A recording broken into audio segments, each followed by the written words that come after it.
Se despertó después de 12 años de silencio, cargando una verdad tan devastadora que fracturaría toda una ciudad, y lo que reveló sobre sus hijos dejó a todos con lágrimas en los ojos. La última foto de los Bowen aún persiste como una promesa que nadie cumplió.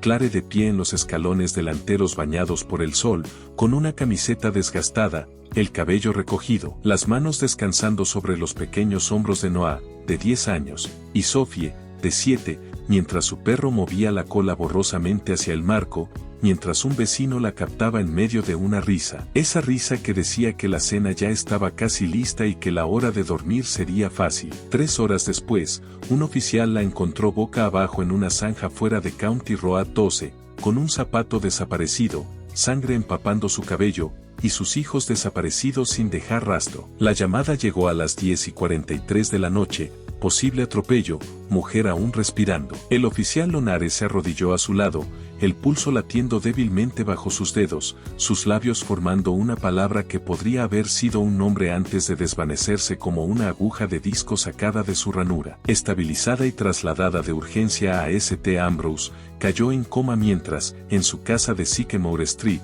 el miedo llenaba el silencio, la puerta principal entreabierta, la luz de la cocina aún encendida, 2 vasos sudados de leche sobre la mesa, los macarrones cuajados sobre la estufa, dibujos animados murmurando desde la televisión en silencio, las zapatillas de Noah bajo la mesa de café, la mochila de Sophie contra la pared con una corona de papel asomando de la cremallera, todo intacto, pero empapado en ausencia. La detective Mora Ken, Ruth para sus amigos, Ken para los demás, se movió por la casa con precisión silenciosa, notando detalles, como la verdad que se oculta en las pequeñas cosas, una toalla tirada sobre una silla, un cerrojo echado pero la perilla desbloqueada, arena sobre la alfombra como si algo pesado hubiera sido arrastrado, y el perro de la familia temblando bajo la cama de Sophie. El pestillo del cobertizo trasero colgaba torcido, y a 5 millas de distancia, los oficiales investigando una denuncia por allanamiento descubrieron un sedán viejo con llantas desinfladas, una nevera y sacos de arpillera atados con soga. Ken,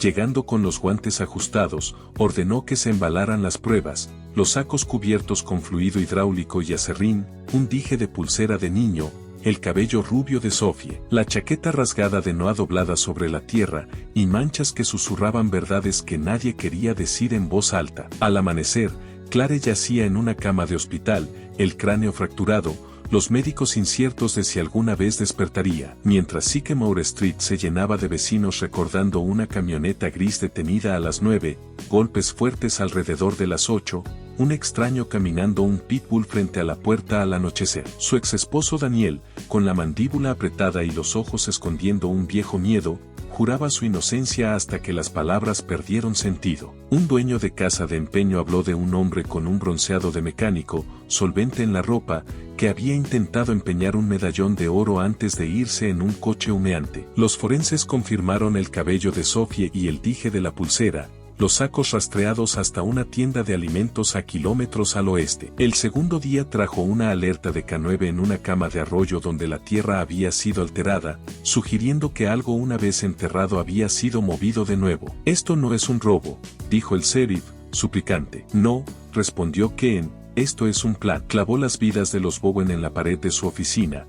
Clare, una empleada de registros del condado, Noah, un estudiante de 4º grado que amaba el fútbol, Sophie, una estudiante de 1er grado que aún escribía mal individual en la pizarra del aula, Daniel, el ex esposo ausente, vecinos con malos temperamentos, rumores de novios, arrendadores que se negaban a hacer reparaciones, todos hilos que conducían de vuelta a ese cobertizo, el sedán, los sacos de alimento, y una historia que apenas comenzaba a contarse. La propietaria de la pequeña tienda de reparación de motores, una mujer con una trenza como cuerda y el hábito de absorber todo antes de hablar, le dijo a Ken que vendía sacos de arpillera por docenas, principalmente a ganaderos, y más recientemente a la tienda de reparación en la carretera principal que los usaba para almacenar piezas y enviar núcleos a un distribuidor. La tienda olía a aceite y caucho de correas. En el panel de clavijas, colgaban tijeras industriales con un muesca en una hoja. El propietario, Charles Pique,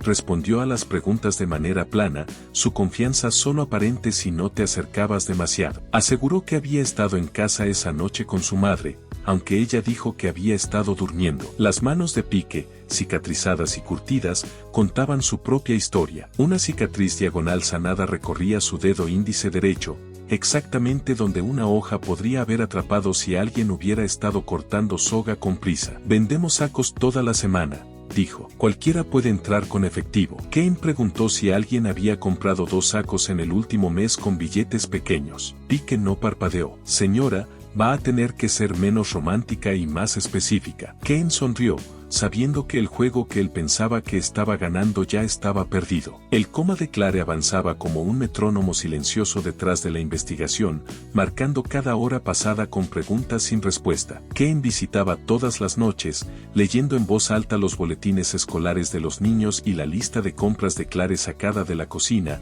no porque Clare pudiera oír, no podía, sino porque Kane había aprendido que decir los nombres de una familia en voz alta evitaba que se convirtieran en meras exposiciones. En la tercera noche, la mano izquierda de Clare se contrajo. Reflejo, dijo suavemente la enfermera, porque la esperanza es peligrosa a menos que esté atada a algo firme. Sin embargo, Kane se inclinó de todos modos. Clare, susurró cerca de su oído. Soy Mora. Voy a encontrar a quien hizo esto. Los voy a meter en una habitación con demasiada luz. Si tienes algo que decir, puedes decirlo primero dentro de tu cabeza. Otro espasmo, un suspiro que sonó como una palabra negándose a nacer. De vuelta en el cobertizo, el equipo de laboratorio había usado luminal, a veces demostrando lo que la ausencia no podía. Las manchas en el borde del maletero del sedán y el saco de arpillera fueron suficientes para trasladar el caso de miedo a certeza. Una huella parcial en el mango de la nevera, con una cicatriz que la atravesaba, no coincidía con Clare, Daniel ni con ningún vecino conocido. Ejecuten al dueño de la tienda de reparación, ordenó Kane, junto con el vecino del montacargas y cualquiera que hubiera usado fluido hidráulico y cuerda de jukebox. A las 2:11 de la tarde del día siguiente, el laboratorio hizo un hallazgo sobre la huella parcial. Mitch Randall, el vecino del montacargas. 8 años antes, Mitch había sido arrestado por una infracción menor. Una cicatriz en su dedo índice derecho coincidía con la de la mano de Pike. Lo habían visto en la tienda de alimentos la semana anterior, comprando sacos. Mitch tenía antecedentes, allanamiento, una advertencia por acoso debido a una disputa de propiedad y una orden de restricción que nunca fue a audiencia. Kane y 2 uniformados llamaron a la puerta de Mitch. Los recibió con una sonrisa que no era ni amigable ni molesta, sino algo intermedio. Su garaje olía a solvente y recortes de césped. En una estantería, había un rollo de cuerda de jukebox, una pila de sacos de arpillera aplanados y una nevera con un abollón. Encontramos algunos sacos como los tuyos,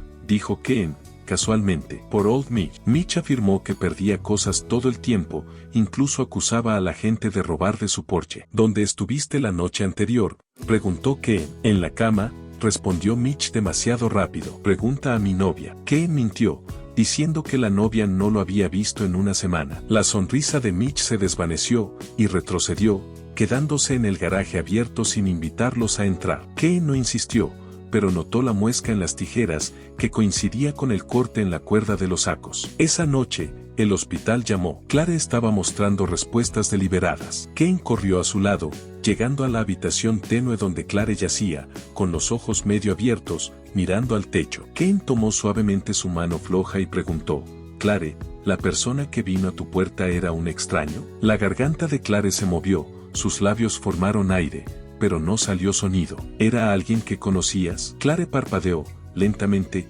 deliberadamente. 2, susurró. Kane sintió un escalofrío. 2 golpes, dijo suavemente, dándose cuenta de que coincidía con el sonido que Mr. Lori había escuchado, una rutina, un hábito practicado. ¿Era Mitch? Clare susurró de nuevo.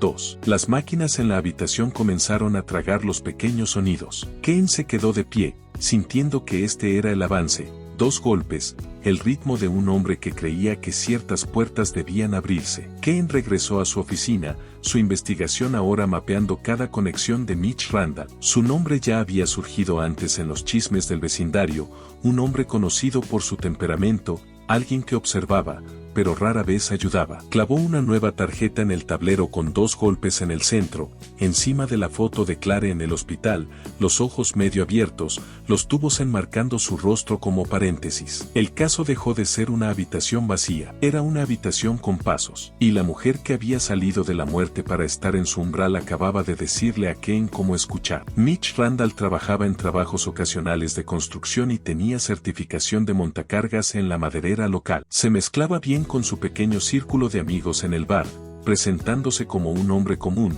pero Kane sabía que lo común tiene bordes y pensaba probar cada uno de ellos. Con una orden de allanamiento en mano, envió al CSU de regreso al garaje de Mitch. Bajo el panel de herramientas, encontraron sacos de arpillera estampados con el logo de Prairie Grain and Feed, cuerda, manchas de fluido hidráulico y un conjunto de recibos guardados en un sobre manchado de aceite. Un recibo llamó la atención de Kane, 10 sacos comprados 3 semanas antes de los asesinatos, pagados en efectivo. No era prueba, pero era ritmo. Esa tarde, el fiscal del condado Gerald Ears bajó a la comisaría, con la corbata ajustada por el calor, los ojos ya pesados por el cansancio. ¿Tienes pruebas circunstanciales?, dijo, extendiendo las manos sobre las pruebas. Necesito más que sacos y suposiciones para una acusación. Kane no ocultó su frustración. Tenemos una huella parcial con una coincidencia de cicatriz. Los vecinos escucharon 2 golpes, y ahora recibos,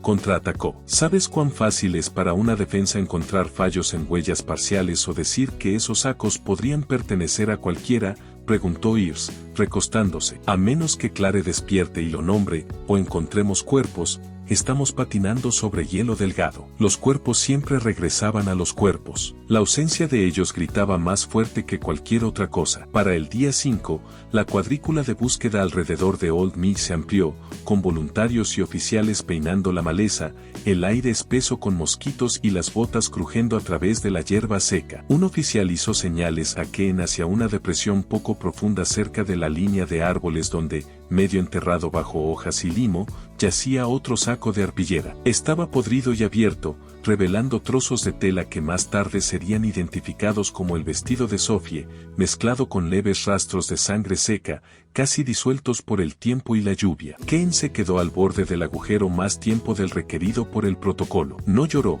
rara vez lo hacía, pero algo presionaba contra su pecho, una negativa física a aceptar lo que la mente ya sabía. Mientras tanto, el progreso de Clare en el hospital era agonizantemente lento, flotando entre el milagro y el tormento. Podía apretar una mano, parpadear una vez para sí, 2 veces para no. Los médicos advertían no presionar demasiado su memoria.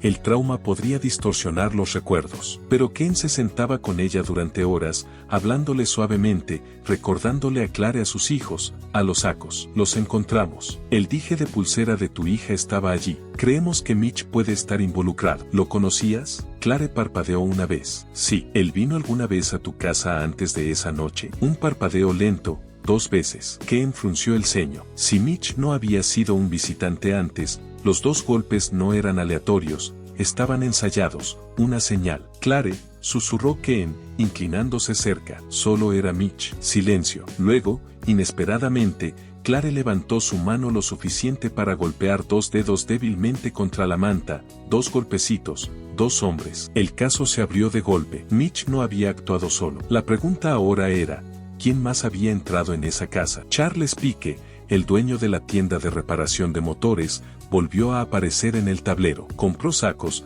tenía las herramientas, vivía a solo 2 millas del sedán abandonado, y su coartada había sido evasiva. Kane envió un equipo a seguirlo discretamente. 2 noches después, Pike condujo más allá de la línea del condado, se detuvo en una tienda de conveniencia, se sentó en su camioneta durante 20 minutos antes de regresar. Miraba en el espejo retrovisor con demasiada frecuencia, la mandíbula apretada, las manos inquietas sobre el volante. Está sudando, informó el oficial, como un hombre esperando noticias. La presión aumentó. Los periódicos locales publicaron titulares: madre sigue en coma, niños desaparecidos. Las noticias de la TV repitieron viejas fotos escolares de Noah y Sophie, sus sonrisas convertidas en ruido de fondo. A Kane no le gustaban las cámaras, pero sabía que podían ser útiles. El miedo público saca a la luz los susurros. Pronto comenzaron a circular rumores. Mitch había sido visto en la tienda de Pike fuera de horario, entregas hechas en medio de la noche,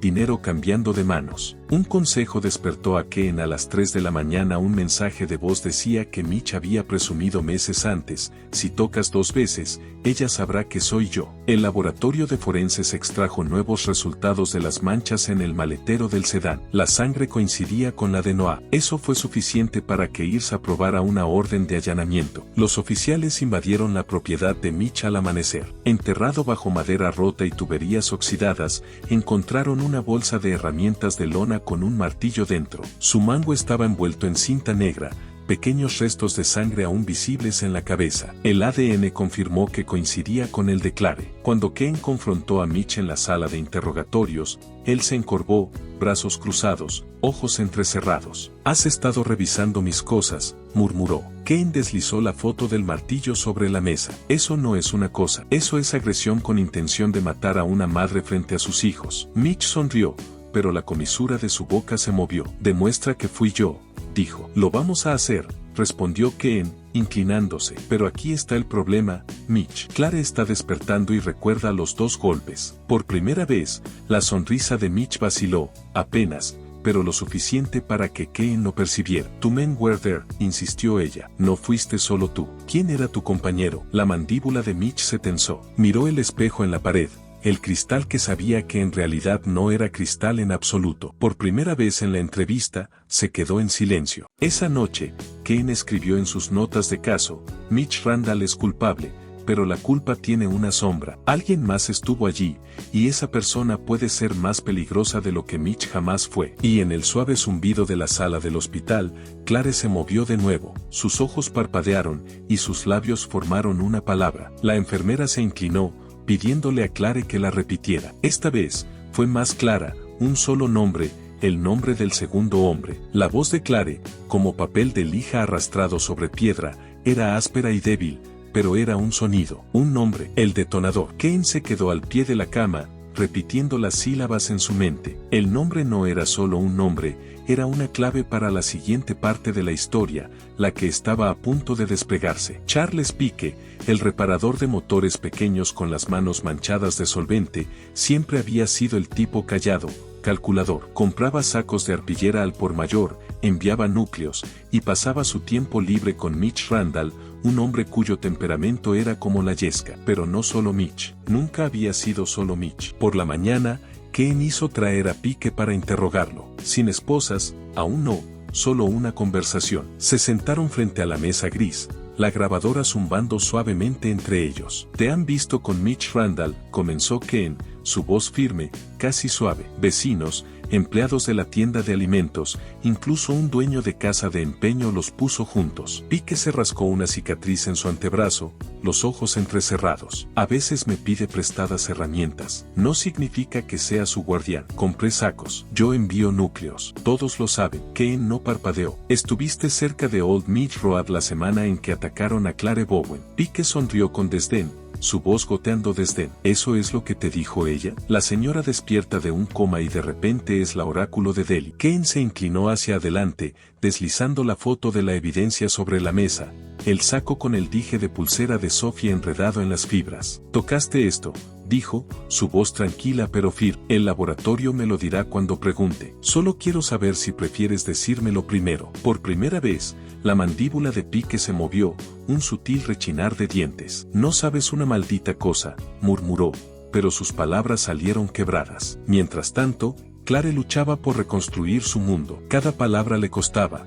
pero cada palabra importaba. Su hermana Hannah estaba a su lado, sujetándole la mano y susurrándole palabras de ánimo. Ken se quedó atrás, con el cuaderno listo, mientras Hannah le preguntaba suavemente: «Clare, ¿recuerdas la noche? ¿Recuerdas quién estuvo allí?». Los labios de Clare se movieron, formando formas sin sonido. Luego, una respiración, apenas audible, 2 golpes, susurró, el pánico brillando en sus ojos, grandes y veloces. Era como si el sonido mismo la arrastrara de vuelta a esa noche. Hannah apretó su mano, tratando de tranquilizarla. «Está bien, estás a salvo. No pueden hacerte daño aquí». Pero Ken sabía que no era así. La seguridad era una ilusión. Hombres como Mitch y Pike no actuaban sin razón, y si Clare podía nombrarlos, entonces no estaba a salvo, ni en una cama de hospital, ni en ningún lado. El expediente del caso se hacía más pesado. Mitch, volátil, con un temperamento como la yesca. Pique, meticuloso, calculador, una sombra silenciosa detrás del ruido. Juntos, eran más peligrosos que cada uno por separado. Kane trazó la línea del tiempo, los dos golpes, Clare abriendo la puerta, los niños desapareciendo, y Clare dejada por muerta en el borde de la carretera. No era un robo. Nada había sido robado excepto los niños. Entonces, ¿por qué? El avance no vino de los forenses, sino de una vieja queja enterrada en los registros del condado. La propia Clare la había procesado 6 meses antes, una disputa de propiedad que involucraba a Mitch Randall, quien había demandado a un desarrollador local, perdió y salió furioso, murmurando: algunos pagan para jugar mientras el resto de nosotros se pudre. En las notas del testigo, Mitch estaba acompañado nada menos que por Charles Pique. Los dos habían estado atados mucho antes del ataque. Kane confrontó a Mitch de nuevo, armada con este nuevo hilo. Dejó que el silencio se extendiera, el tipo de silencio que hace que los hombres lo llenen solo para demostrar que no tienen miedo. Tocaste 2 veces, dijo, su voz tranquila. Sabías que ella abriría, y Pique estaba contigo. La sonrisa de Mitch vaciló por solo un segundo. ¿Crees que eres astuta?, escupió. Creo que Clare Bowen recuerda más de lo que tú quieres que recuerde, respondió Kane. Creo que ella conoce los 2 rostros y creo que Pique es el que te va a enterrar para salvarse. Eso tocó una fibra sensible. Los ojos de Mitch brillaron, y por primera vez, su sonrisa vaciló. Él no es, murmuró Mitch, su voz tensa. No es que, presionó Kane, no es culpable, no leal. La mandíbula de Mitch se tensó, y por un momento, miró hacia otro lado, las grietas en su defensa ampliándose. Mientras tanto, los equipos de búsqueda descubrieron una nueva pista, un conducto de drenaje a menos de 1 milla de la tienda de Pique. Dentro, medio enterrado en barro y latas oxidadas, encontraron otro saco de arpillera. Este contenía fragmentos de tela, la camiseta de fútbol de Noah, rasgada y manchada. El laboratorio lo confirmó. Sangre consistente con la de Noah. Eso fue suficiente para trasladar el caso de la sospecha a la certeza. Los niños habían sido dañados. Los sacos habían sido tanto un contenedor como una firma. La presión pública aumentó. Se celebraron vigilias con velas frente a la casa de los Bowen, extraños dejando peluches en el porche. Los reporteros se agolpaban en los escalones del tribunal. Kane evitaba las cámaras, pero observaba cómo el pueblo cambiaba, la manera en que el miedo hacía que las comunidades desconfiaran de sí mismas. Se esparcieron rumores sobre los vecinos, cualquiera que tuviera sacos de arpillera, cualquier hombre que tocara la puerta después del anochecer. Esa noche, Clare se movió de nuevo, su voz más clara que antes. Kane se sentó junto a su cama, la grabadora lista, el corazón acelerado. Clare, susurró. Fue Mitch, un asentimiento. ¿Y Charles? Clare dudó. Luego asintió lentamente de nuevo. Sí. Las lágrimas resbalaron por sus sienes mientras temblaba, su cuerpo sacudido por el esfuerzo de recordar. Ellos los tomaron, susurró, su pulso disparándose mientras las máquinas pitaban en alarma. Las enfermeras entraron rápidamente, empujando a Kane fuera. Pero Kane no necesitaba más. Tenía suficiente. En su coche, afuera del hospital, Kane escribió las palabras en su cuaderno, subrayándolas 2 veces. Ellos los tomaron. Esto no era solo una agresión, no era solo un asesinato, era un secuestro, planeado, deliberado. Y si Mitch y Pique habían tomado a los niños, la pregunta que había atormentado el caso desde el principio volvió, más aguda que nunca. ¿Por qué? Más tarde esa noche, Pique cometió su primer error. Los equipos de vigilancia lo vieron cargar su camioneta con algo envuelto en una lona. Condujo hasta el vertedero del condado después de horas y se detuvo cerca del pozo. A la mañana siguiente, los oficiales encontraron arpillera rasgada, cuerda y un zapato de niño, el de Sophie. Pique no sabía que ya lo habían encontrado, pero Kane sí. Miró su foto clavada en el tablero junto a la de Mitch, ambos rostros enmarcados por cuerda y notas. Por primera vez, sintió el peso de la verdad presionando. Esto no era un crimen aleatorio, ni un crimen pasional. Era frío, premeditado, planeado. Y si estaba planeado, entonces alguien más, tal vez más de una persona, podría haberlo sabido. El siguiente paso era claro. Enfrentar a Mitch contra Pique, romper a uno antes que al otro. Pero mientras Kane preparaba su estrategia, su teléfono vibró. Una enfermera del hospital, con la voz frenética: Detective Kane, tienes que venir ahora. Clare, ella está pidiendo por ti. Dice que recuerda algo más. Keen agarró su abrigo, el corazón golpeando. La mente de Clare era como una puerta abriéndose lentamente, chirriando sobre bisagras oxidadas. Cada vez que la mente de Clare se abría más, algo más oscuro entraba. Keen condujo rápido, la noche tragándose el camino adelante, los faros cortando un túnel de luz. Lo que Clare había recordado, Keen sabía que cambiaría todo, pero no estaba preparada para lo que estaba a punto de escuchar. La habitación del hospital de Clare estaba oscura,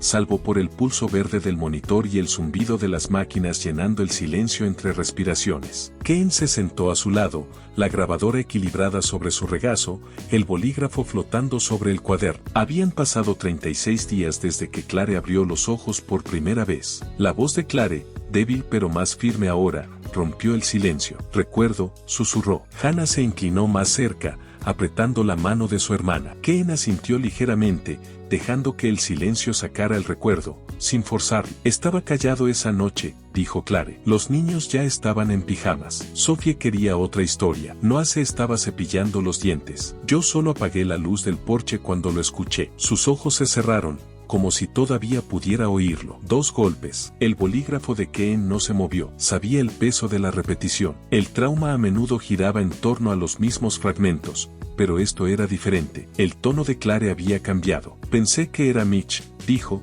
su voz temblando. Él ya había estado antes, siempre enojado por algo. Quejas sobre el jardín, el ruido, pero nunca vino tarde en la noche. No debía haber abierto la puerta. Las lágrimas se acumularon en los ojos de Clare, su garganta se cerró. Hannah le acarició el cabello suavemente, susurrando, no lo sabías, Clare. Clare continuó, su voz quebrándose. Mitch estaba allí, y detrás de él, Charles. Recuerdo el olor, aceite, y el sonido de sus botas, pesadas. No esperaron a ser invitados, simplemente me empujaron. Su respiración se aceleró, los monitores sonaron. Noah gritó. Fue valiente, les dijo que se fueran. Mitch lo golpeó. El estómago de Keen se apretó, pero no se inmutó. Tenía que mantenerse firme por Clare. Siguieron preguntándome, susurró Clare, una y otra vez. ¿Dónde está? ¿Dónde lo escondió? Keen frunció el ceño. ¿Esconder qué? Clare negó débilmente con la cabeza. No sabía lo que significaba. Pensaban que mi esposo había dejado algo, dinero, tal vez,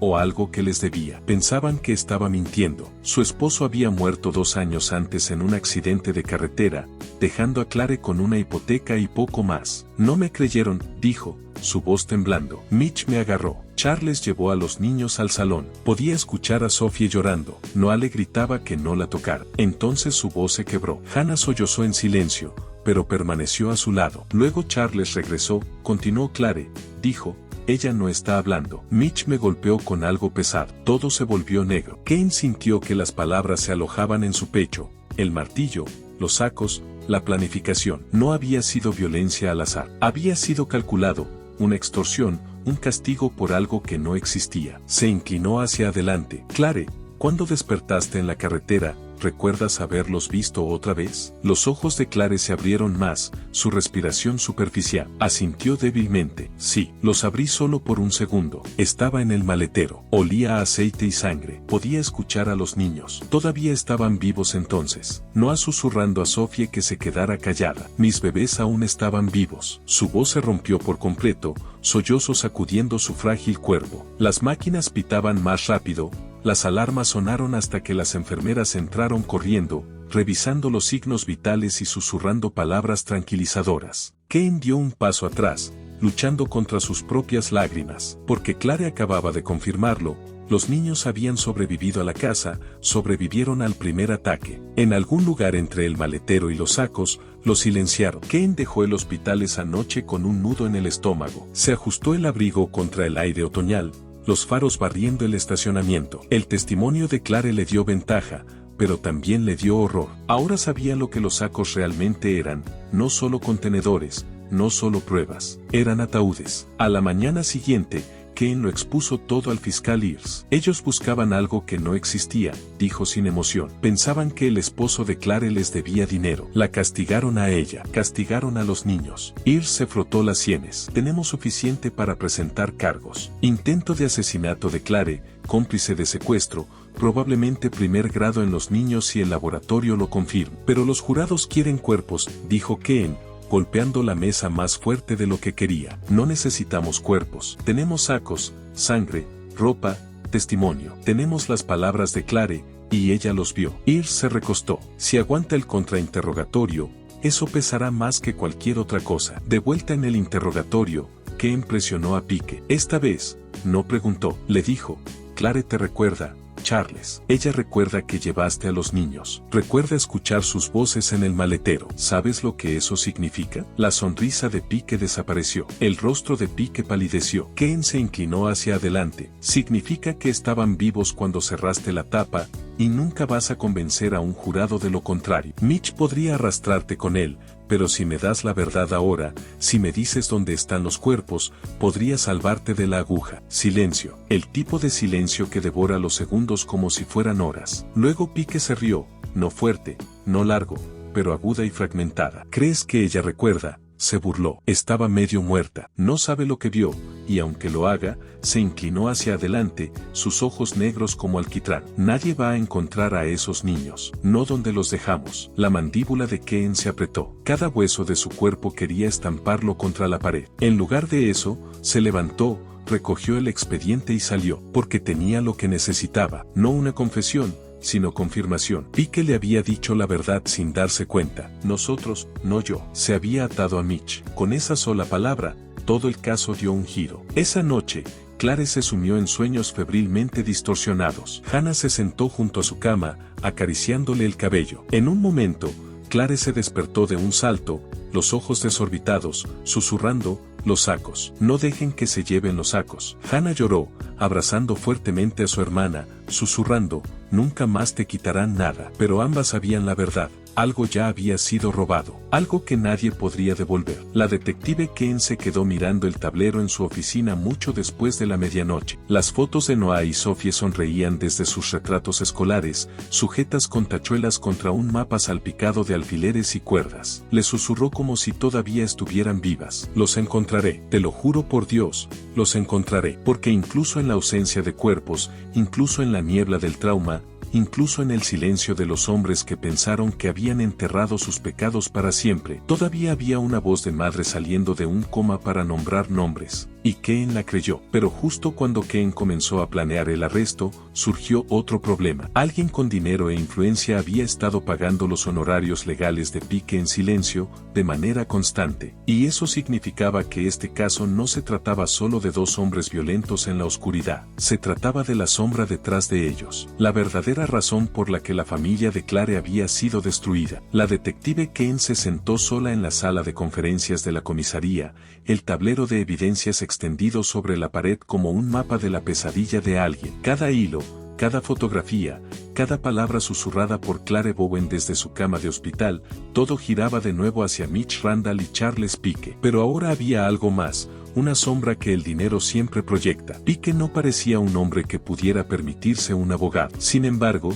en el momento en que Ken presentó los cargos, un abogado defensor experimentado de la ciudad apareció a su lado. Papeles listos, honorarios prepagados. Mitch, también, de repente había contratado representación mucho más allá de sus medios. Cuando Ken investigó los archivos judiciales, encontró los pagos listados bajo un fideicomiso, anónimo y protegido. Pero cuando presionó más, solicitando registros bancarios y citando transferencias, el nombre que surgió hizo que se recostara en su silla, el corazón acelerado. Edward Langford, un desarrollador con dinero en cada rincón del condado. El mismo hombre que se había cruzado con Mitch en una amarga disputa de propiedad un año antes. Ken llevó el expediente al fiscal Earls. Elogió las páginas, su expresión tornándose más amarga con cada línea. Langford murmuró, ¿me estás diciendo que todo esto lleva de nuevo a él? Tiene que ser así, dijo Ken con firmeza. Clare nos dijo que Mitch y Pike pensaban que su esposo les debía algo. No lo hizo. Pero,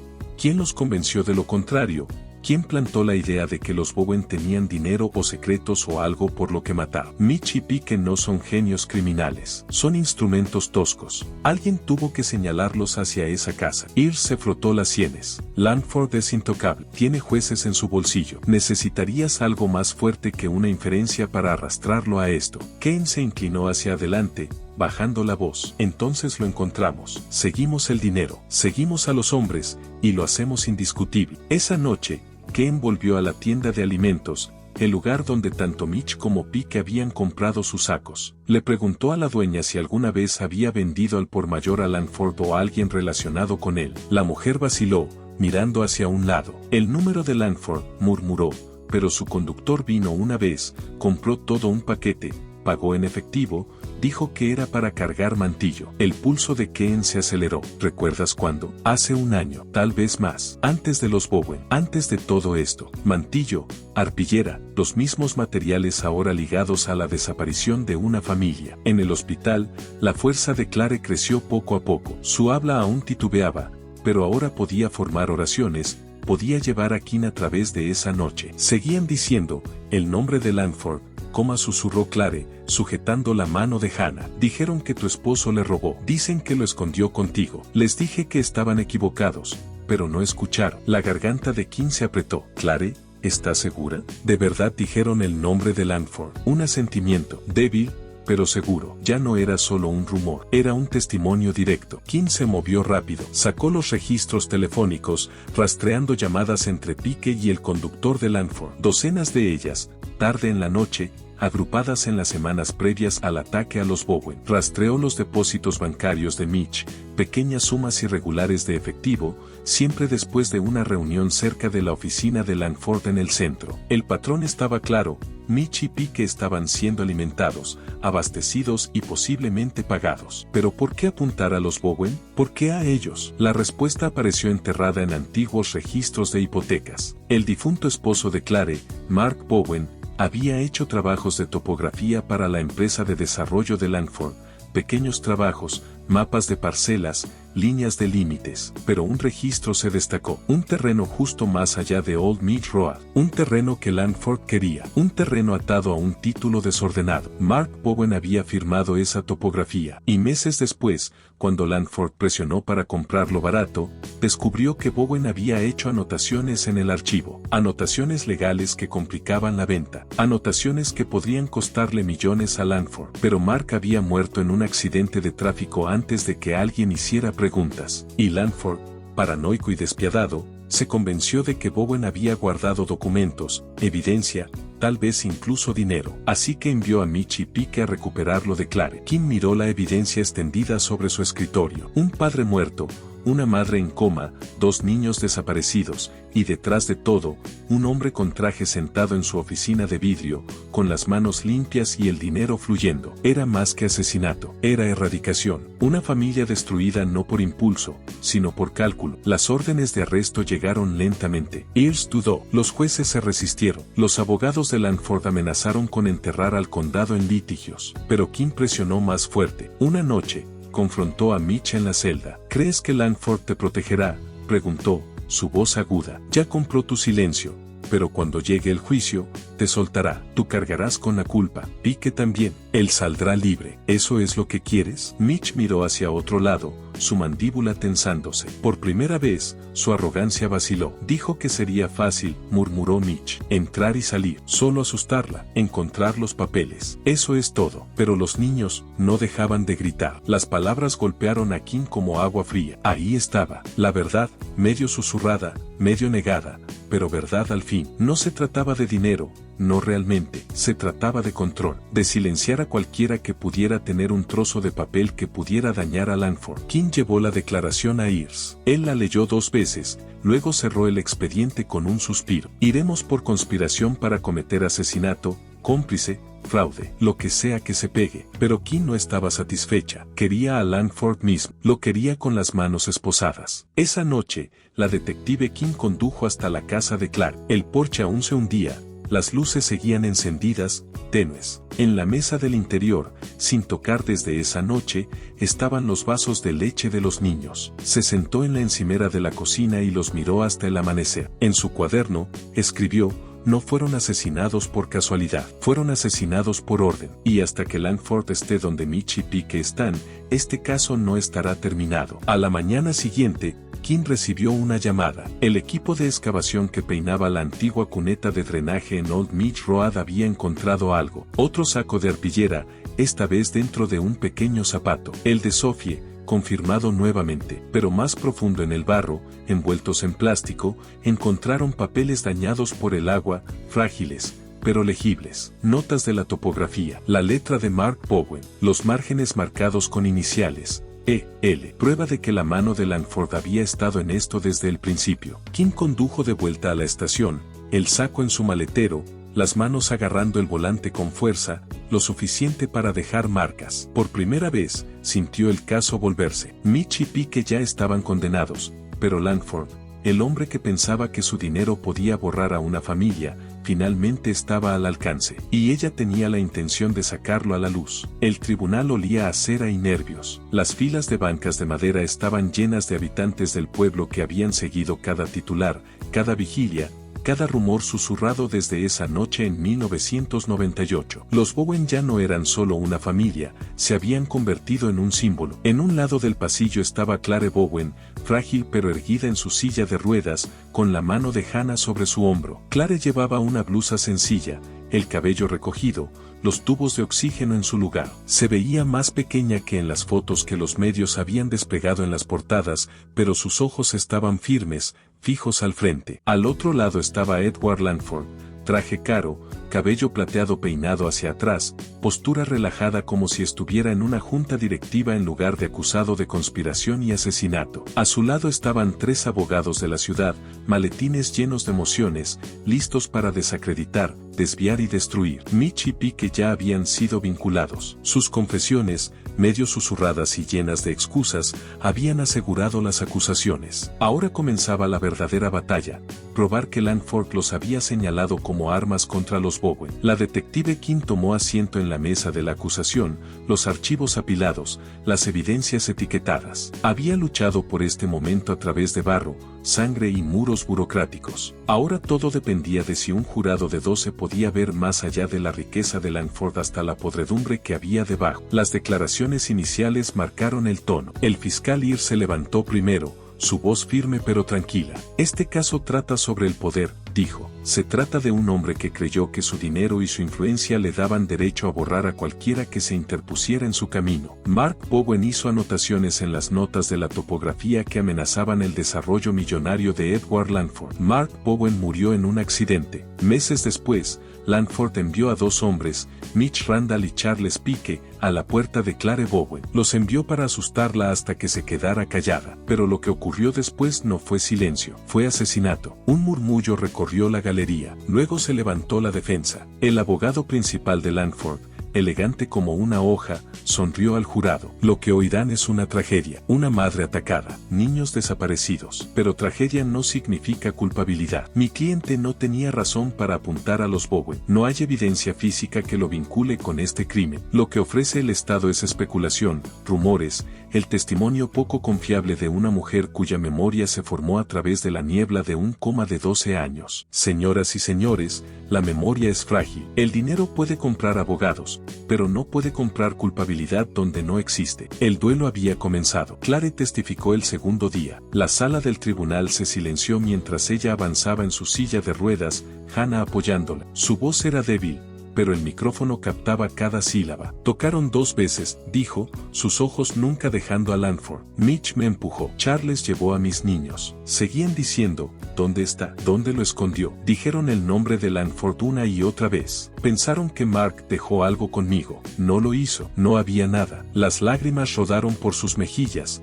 pero no titubeó. Noah seguía vivo cuando nos metieron en el maletero. Sophie estaba llorando. Los escuché. Estaban respirando. Y luego nada. Cuando desperté en el borde de la carretera, ya no estaban. El jurado miraba fijamente, algunos con las manos sobre sus bocas. Incluso la taquígrafa parpadeó fuerte, los dedos tambaleándose sobre las teclas. El abogado defensor se levantó, alisándose la corbata. Señora Bowen, dijo suavemente, estuviste en coma durante 12 años. ¿Crees que tu memoria podría haberse visto influenciada por lo que otros te dijeron? La voz de Clare no vaciló. Recuerdo sus voces, recuerdo sus nombres, y recuerdo lo que hicieron. Kim, observando desde su asiento, sintió una oleada de algo cercano a la admiración. Tan frágil como era, Clare Bowen acababa de esculpir su verdad en el registro. Luego vino el camino forense. La acusación presentó los sacos, el martillo, las notas de la topografía. Cada objeto embalado, etiquetado, pasado cuidadosamente al jurado. Los expertos explicaron las trazas de sangre,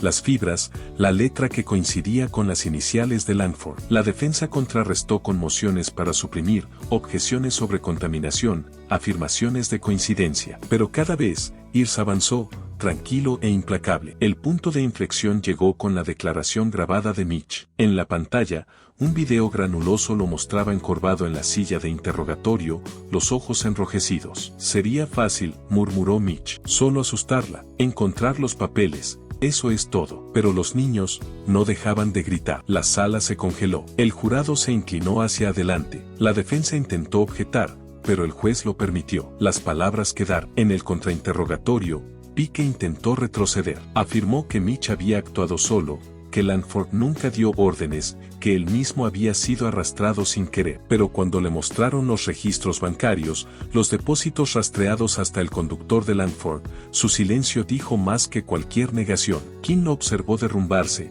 la mandíbula tensa. No eran criminales maestros, eran hombres que pensaban que la brutalidad borraría sus errores. Y ahora, bajo luces fluorescentes y la mirada de 12 jurados, su fealdad estaba desnuda. Fuera del tribunal, la ciudad se llenó de protestas. Carteles con las caras de Noah y Sofía alineaban los escalones. Los reporteros empujaban micrófonos a cualquiera relacionado con el caso. Esto no se trata solo de una familia, le dijo un hombre mayor a las cámaras. Se trata de cómo el dinero cree que puede comprar justicia. No aquí, no más. Al final de la segunda semana, el juicio se había convertido en un teatro. Los abogados de Langford lo pintaron como un filántropo, una víctima de la policía demasiado entusiasta. Ears lo pintó como un hombre que pensaba que las familias eran obstáculos para aplastar. La verdad estaba en manos del jurado. Una noche, después de que terminó el testimonio, King pasó por el hospital. Clara estaba sentada junto a la ventana, pálida en el crepúsculo, mirando al estacionamiento. ¿Crees que me creerán?,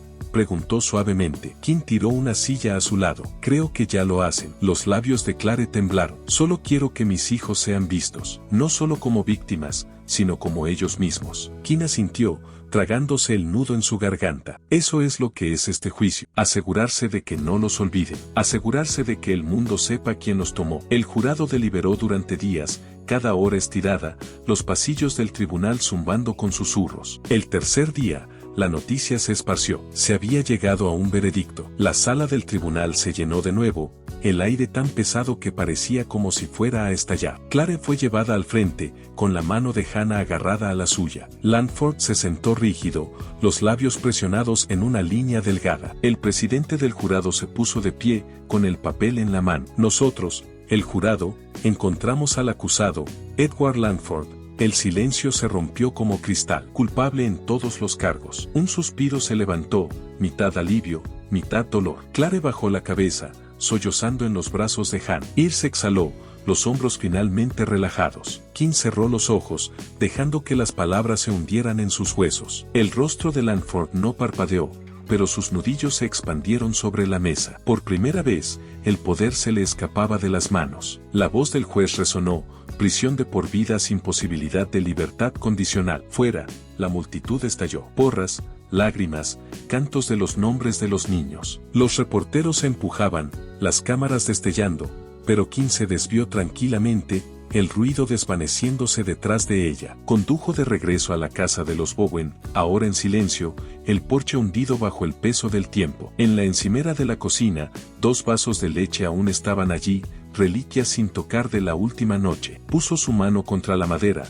susurrando, se acabó. Ahora los ven. Pero en el silencio que siguió, sabía que nada terminaría realmente. La justicia había llegado, pero los niños seguían desaparecidos, y una madre, aunque vindicada, cargaría con ese peso para siempre. El martillo golpeó la madera, final y pesado, sellando el destino de Edward Langford. Él no miró a Clare Bowen, mientras los oficiales lo conducían fuera con las esposas, sus zapatos pulidos haciendo clic vacío sobre el azulejo. Una vez había comandado habitaciones con su dinero y encantó, pero ahora era solo otro prisionero, despojado de la ilusión de que la riqueza podría silenciar la verdad. Para Clare, sin embargo, no había victoria en el sonido de ese martillo, solo silencio. Hannah la sacó del tribunal a través de un mar de cámaras destellantes. Preguntas disparadas desde todas las direcciones. ¿Cómo te sientes? ¿Qué quieres decir? ¿Qué harás ahora? Clare bajó la mirada, los labios apretados. Sus hijos ya habían sido carne deportada una vez. No los dejaría ser reducidos a simples titulares nuevamente. La detective Kim caminó junto a ella,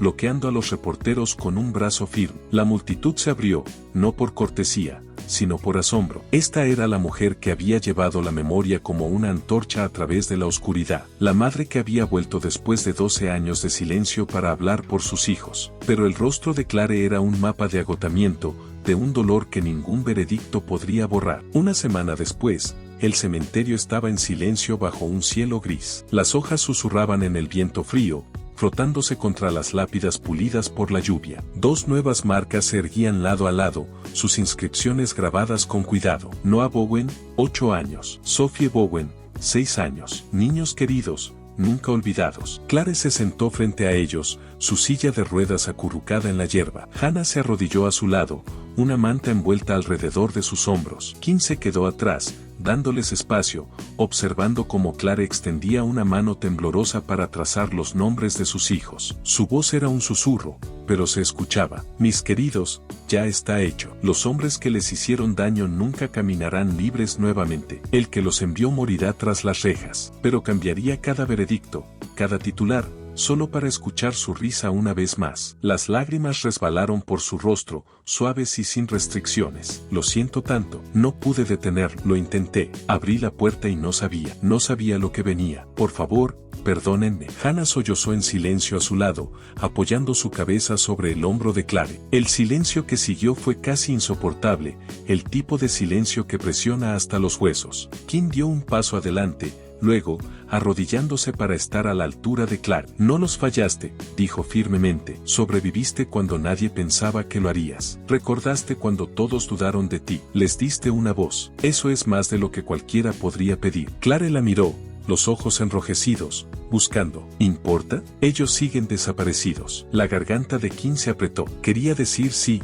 importa. Quería decir que la justicia era suficiente, pero de pie frente a esas pequeñas lápidas, incluso ella no podía encontrar las palabras. Así que extendió la mano, la puso sobre la de Clare, y juntas dejaron que el silencio dijera lo que las palabras nunca podrían. Esa noche, Kim se sentó sola. En su oficina, el tablero de evidencia finalmente estaba vacío, sin fotografías, sin cuerdas, sin sacos, solo una pared limpia y el eco del pasado del caso. Pensó en cada detalle. La sonrisa de Mitch, el silencio de Pique, la arrogancia de Langford, la frágil valentía de Clare. Su bolígrafo flotó sobre su última nota de caso, luego presionó, justicia servida. Pero la justicia no es totalidad, no es resurrección, solo es luz sobre la verdad. Y a veces la verdad quema tanto como sana. Cerró el expediente, lo guardó, y se sentó en el suave zumbido de las luces fluorescentes. En las semanas siguientes, la vida en el pueblo volvió lentamente a la normalidad. Los niños seguían jugando en el parque. Los vecinos seguían saludándose desde los porches. Pero ahora había una cicatriz, una historia que nunca se olvidaría. La gente hablaba del caso Bowen en tonos bajos, como si invocaran un fantasma. Clare vivía con Hannah, aprendiendo a navegar un cuerpo debilitado por años de coma, una mente afilada por el fuego de la memoria. Visitaba las tumbas semanalmente, siempre trayendo pequeños recuerdos. Un llavero de balón de fútbol para Noah, una cinta para el cabello para Sophie. Les hablaba como si pudieran oírla, su voz suave, firme, inquebrantable, y cada vez terminaba de la misma manera. Siempre los llevaré conmigo. El nombre de Langford se desvaneció de los periódicos, su imperio se desplomó a medida que las demandas se acumulaban. Mitch y Pique, ahora cumpliendo sentencias de cadena perpetua, fueron olvidados por todos salvo por las paredes que los mantenían. Pero el testimonio de Clare, su frágil, implacable verdad, permaneció. Para Kim, eso era lo que importaba. No los hombres en celdas, no la caída de un rico desarrollador, sino el hecho de que una madre habló por sus hijos cuando ellos ya no podían. Meses después, en el aniversario del veredicto, Kim condujo hasta Old Mead Road. La cuneta donde se habían encontrado los sacos ahora estaba cubierta de maleza, las hierbas y las flores silvestres reclamando la tierra. Se quedó allí mucho tiempo, la brisa tirando de su abrigo, escuchando el silencio. Susurró sus nombres, Noah, Sophie, y dejó que el viento los llevara. Porque al final, de eso se trataba este caso. No de los hombres que mataron, ni del hombre que lo ordenó, sino de los niños cuyas vidas fueron robadas y de la madre que se aferró a la oscuridad para contarle al mundo. La historia de la familia Bowen no terminó con un triunfo, sino con la verdad. Y en el crimen real, la verdad es a menudo la única justicia que se puede dar.